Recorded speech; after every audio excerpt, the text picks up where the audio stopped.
Meus amigos, minhas amigas, é com muita alegria que iniciamos mais uma reunião do Evangelho no Lar, da Casa Virtual Luz Espírita. Com o auxílio e proteção dos benfeitores da colônia Maria de Nazaré, eu, Tiago, em nome de toda a Cavile, agradeço por nos receberem em seus lares. Hoje, a nossa equipe está composta pelos irmãos Marcos e Célia, nos auxiliando na sustentação das boas energias, para levar luz e conforto aos lares materiais e espirituais, pela irmã Lucimar, com a prece inicial, nossa irmã Cristiane, com a leitura e reflexão do livro Caminho, Verdade e Vida, e por mim, que conduzirei a reunião. Neste momento, solicito a todos que estão nos acompanhando, dentro de suas possibilidades, deixem seus afazeres materiais por alguns instantes, lembrando que isto é muito importante. Se reúnam com quantos puderem da família, ou que seja apenas conosco, para que possamos, com os pensamentos unidos, desfrutarmos e recebermos, com o coração aberto, os benefícios desse banquete de luz e harmonia que são levados para as famílias em seus lares. Pedimos, se já não o fizeram, que providenciem um recipiente com água para a fluidificação, lembrando que deve ser um recipiente exclusivo para cada pessoa, pois os remédios espirituais são colocados de acordo com a necessidade de cada um. Vamos dar início ao nosso Evangelho de Jesus no lar, buscando a nossa reforma íntima, elevando nossos pensamentos a Deus, nosso Pai maior, a Jesus, nosso Mestre, a nossa Mãe espiritual Maria de Nazaré e a toda espiritualidade de luz, estando sempre em constante oração. Gratidão, Mestre Jesus, pela decepção, pela tristeza, pela dor, pois esses sentimentos são necessários e nos tornam um pouco melhor. Gratidão por permitir a nossa reunião com o auxílio e a proteção dos nossos irmãos de luz. Mestre, estamos reunidos com muito amor e fé. Neste momento buscamos a compreensão dos seus ensinamentos. Através deles, todos nós, encarnados e desencarnados, tenhamos o conforto merecido. Assim seja. Leitura do livro Caminho, Verdade e Vida, de Francisco Cândido Xavier, ditada pelo Espírito Emmanuel. Capítulo 89. O fracasso de Pedro. E Pedro o seguiu, de longe, até ao pátio do sumo sacerdote, e entrando, assentou-se entre os criados para ver o fim. Mateus, capítulo 26, versículo 58. O fracasso, como qualquer êxito, tem suas causas positivas. A negação de Pedro sempre constituiu assunto de palpitante interesse nas comunidades do cristianismo. Enquadrar-se-ia a queda moral do generoso amigo do mestre num plano de fatalidade? Por que se negaria Simão a cooperar com o Senhor em muitos minutos tão difíceis? Útil nesse particular é o exame de sua invigilância. O fracasso do amoroso pescador reside aí dentro, na desatenção para com as advertências recebidas. Grande número de discípulos modernos participam das mesmas negações em razão de continuarem desatentos. Informa o Evangelho que naquela hora de trabalhos supremos, Simão Pedro seguia o mestre de longe, ficou no pátio do sumo sacerdote e assentou-se entre os criados deste para ver o fim. Leitura cuidadosa do texto esclarece-nos o entendimento e reconhecemos que ainda hoje muitos amigos do Evangelho prosseguem caindo em suas aspirações e esperanças por acompanhar o Cristo à distância, receosos de perder gratificações imediatistas. Quando chamados a testemunho importante, demoram-se nas vizinhanças da arena de lutas redentoras entre os servos das convenções utilitaristas, assestando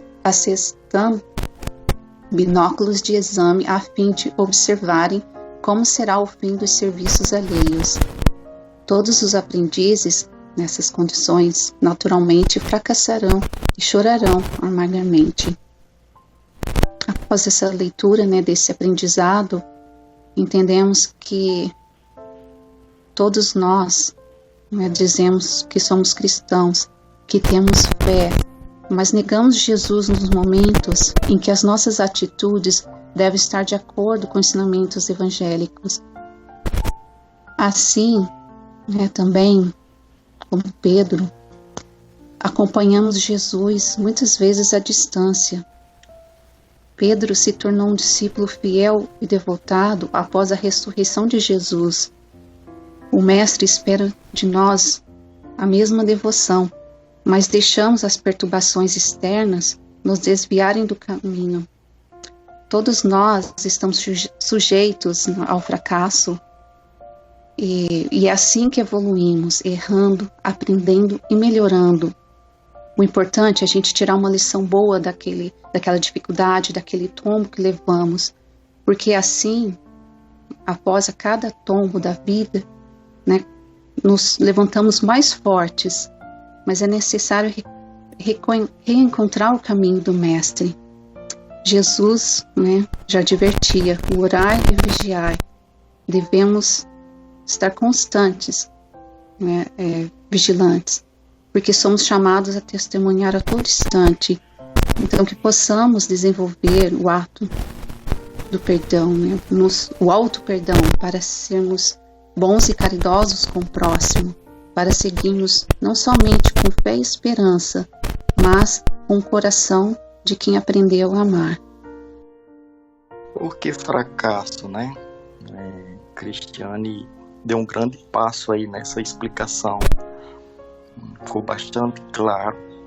Mas como é que eu entendo, O termo poderia ser a negação, poderia ser o desprestígio que Pedro deu ao Mestre.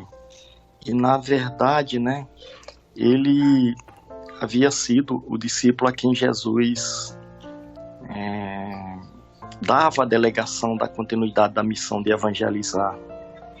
E Jesus esteve no sentido de nos colocar lá aqui nos dias de hoje a compreensão de clarificar para o próprio Pedro que ele iria o negar. Ou seja, Jesus não quis deixar que ocorresse a negação sem que o próprio Pedro tivesse conhecimento.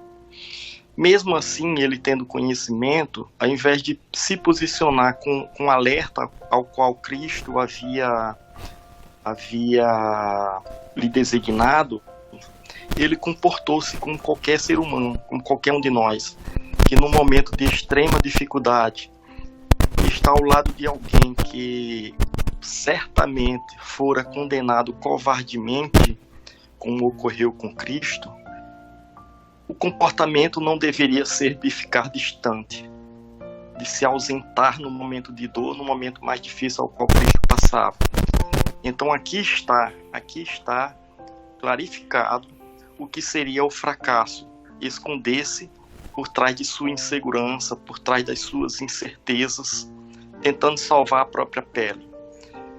Neste momento, ele agiu como qualquer um de nós que sente a dor na pele.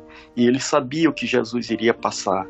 E naquele momento ele optou por ficar numa situação de salvar a si próprio, Nos dias atuais, e é isso que o Emmanuel tenta colocar nas suas explicações, quantos Pedros não continuam escondendo-se em meio a demonstrar a defesa e o testemunho de Cristo? Quantos não existem, Como a Cristiane falou, a gente hoje, como cristão, está também numa situação às vezes de distância com relação ao Cristo, quando é necessário nós testemunharmos, quantos de nós não fazemos como Pedro, né? Eu não conheço este homem. É isso que o Emmanuel tenta colocar e usou esse termo fracasso, né? Na verdade, esse ensinamento repassado por Emmanuel evidencia, né, em seus comentários, que precisamos aprender com esse fracasso de Pedro, continuarmos fracassando. Como a gente vai fazer isso? Mantendo-nos ativos e alertas na defesa do testemunho de Cristo, que é isso que Jesus espera de cada um de nós. Se nós conseguirmos isso, com certeza não estaremos no time desses discípulos fracassados, que é isso que o Emmanuel tenta dizer. Os dias atuais são como os dias de Pedro e Jesus. Nós hoje somos os cristãos que estamos buscando a Cristo, e nós não podemos fracassar no testemunho de dizer que Ele sim é a luz e representa a nossa evolução e a nossa salvação. Colocado tudo de uma maneira tão bem explicada, e eu vou colocar de um ângulo. Quando nós, todos nós que decidimos seguir o caminho de Jesus, praticamente toda a humanidade, aqueles cristãos mais fervorosos e trabalham mais ou menos, todos pela lei estão caminhando para Deus através das bênçãos do Cristo. Mas os que se engajaram no trabalho é que viram o encantamento do trabalho, a beleza do Cristo, aquilo que os apóstolos também viram. Eles viram, seguiram Jesus, caminharam com Ele, e o que Jesus disse a Pedro, para ele não poderia ser possível. Como? Em que situação ele poderia negar Jesus? Ele não estava preparado, ele não imaginava que a situação fosse ficar, que Jesus pudesse acabar daquela forma. De nenhuma maneira ele imaginou que realmente aquilo que Jesus dizia, ou ia colocando para eles, já ia avisando, já ia deixando para que eles ficassem vigilantes. Ele não imaginou que o Filho de Deus, o enviado de Deus na terra, fosse acabar daquela forma. E eu acho que o susto que ele levou, ele negou as 3 vezes. O medo da realidade. E é o que a gente sente nos dias de hoje. Quando a gente fica feliz, a gente se engaja no trabalho. Mas na hora que o serviço realmente é apertado, na hora que pede da gente o mais difícil do trabalho, a gente não consegue fazer. Muitas vezes não. Por exemplo, eu vou colocar aqui, porque foi isso que me doeu agora, foi perder meu pai. Eu sou espírita. Acredito na outra vida. Acredito na vida, na verdadeira vida. Foi difícil, muito difícil para mim. Mas eu não consegui ficar triste. Imagina estar meu pai, Não, eu tenho certeza absoluta que meu pai está num lugar melhor. Que meu pai está bem. Mas eu não consigo deixar de estar triste. Isso não deixou de me afetar, de interferir no meu trabalho, na minha caminhada.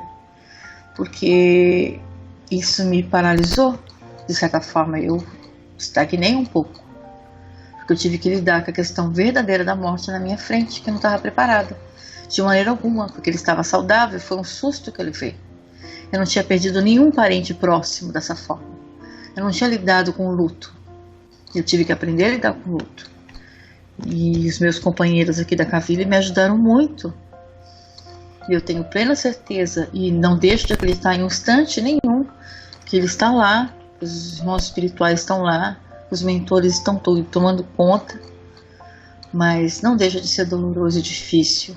E aí, nesses momentos de uma doença, de uma enfermidade, de uma calamidade dessa como o codivírus e tantas outras coisas, a gente sim se assusta. Pedro se assustou. O que ele não fez depois, quando já estava preparado, já conhecia todo o caminho. Todos os apóstolos enfrentaram sem medo. Mas nós ainda temos muito o que fazer e começar a prestar atenção. Nosso caminho é muito bonito, mas ele é muito, muito difícil. Ao longo do nosso caminho, da nossa trajetória na fé, nós vamos tropeçar e cair em vários momentos. Haverão momentos em que vamos desacreditar. Quando esses momentos chegarem, nós precisamos nos manter firmes na fé, pois precisamos cair para só então poder levantar. Devemos confiar no Mestre, pois Ele sempre soube e sempre saberá tudo o que precisamos passar para atravessar o nosso caminho. Sejamos gratos. Sejamos gratos por tudo, pois o arco-íris sempre surge após uma grande tempestade. A luz sempre volta. Levemos em nosso coração os ensinamentos tão bem explanados, buscando nos interiorizar com pureza na alma, ouvindo uma canção e refletindo. Muitos de nós continuamos negando a Jesus, mesmo sendo conhecedores de seus ensinamentos. Não sejamos invigilantes ao chamado do Mestre, na certeza de que seremos visitados por muitas aflições e angústias. No entanto, seremos sempre amparados por seu infinito amor e misericórdia.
Após nossas reflexões, vamos elevar com todas as forças da alma e pureza no coração nossos pensamentos ao nosso Pai, ao nosso irmão maior Jesus, direcionando nossas energias para a harmonização dos lares e fluidificação das águas.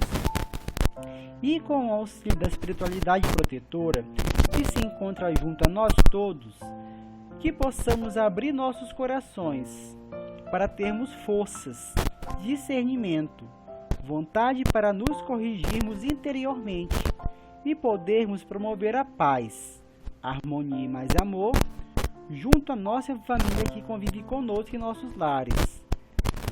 Vamos pedir essa harmonização em favor de todas as famílias que de uma forma ou de outra se conectaram nessa rede de luz e oração, em busca de conforto, diante das desavenças que começam nos lares, se estendendo para toda a sociedade. Pedir a harmonização por nossa família, onde quer que se encontrem, mesmo aqueles que não convivem conosco, por nós mesmos, como também por aqueles que já partiram para a pátria espiritual. Que sejamos todos amparados e possamos encontrar a paz e a cada novo dia sermos um pouco melhores. Pedir pelas famílias do nosso país, do nosso planeta e de todos os recantos do universo, pelos animais, que sejam amados e respeitados por nós humanos, por todos os nomes que desfilam em nossa mente nesse instante e necessitam de auxílio para se harmonizarem interiormente. Por fim, pedimos ao Senhor Jesus e aos guias e mentores espirituais, principalmente aos integrantes da corrente médica do espaço, que coloquem em nossas águas os fluidos astrais magnéticos, vitais e espirituais, o medicamento a que cada um necessita para curar as enfermidades e anomalias existentes em nossa alma e corpo físico. Que os fluidos divinos nos proporcionem mais saúde e vitalidade, coragem e força nos trabalhos do bem, elevando a alma para vivermos em harmonia com tudo e com todos. Que assim seja. Nosso obrigado à espiritualidade da colônia Maria de Nazaré, que nos ampara e ilumina. Envoltos pelo manto de amor incondicional de Maria, pedimos a permissão em nome do nosso Mestre Jesus para encerrar o Evangelho de hoje. Fiquem todos com os pensamentos confiantes no amparo e proteção, sob as bênçãos de nosso Pai Maior Deus, nosso Mestre Jesus, nossa Mãe Espiritual Maria de Nazaré e de toda a espiritualidade de luz, para que possamos viver em paz, com alegria e amor. Assim, até o próximo Evangelho no Lar, da Casa Virtual Luz Espírita.